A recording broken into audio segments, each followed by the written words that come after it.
Hey guys, welcome to Rosie's Dessert Spot. Today I'll be creating this super tall pink drip cake with flowers.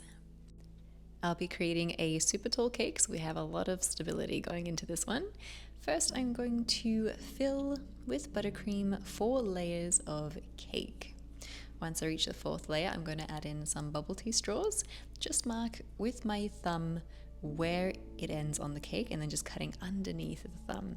You could draw a line if you like and just use that as a guide, but it's just a lot faster.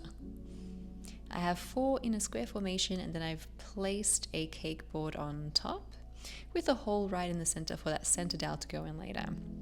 I didn't like that there was a lot of space between the 2 cake layers, so I filled it in all the way with buttercream, and that way it pushes out any of that air and you don't get any ugly pockets popping out the side afterwards. Apply your next few layers of cake, and when it's at the height that you like, you can go ahead and create your crumb coat.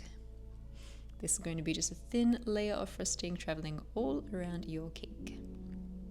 Smooth it out. Fill in any pockets as you go, bring that top lip towards the middle, and you have a naked cake ready to go. I'm going to pop it into the fridge to set for at least 20 minutes. Before I do that, I'm going to add in my super tall straw through the middle, and that's passing through that cake board that we have in the center. It's basically just going to keep it all from tilting and makes it a lot easier to transport. Into the fridge. 20 minutes later, we're going to add on our final layer of frosting. I've tinted it pink with soft pink gel food color by AmeriColor. And if you guys would like to learn cake decorating, I have lots of pre-recorded classes. I'll have those linked for you in the description box. Smooth out your frosting. With a nice wide spatula, you can drag that top lip towards the middle.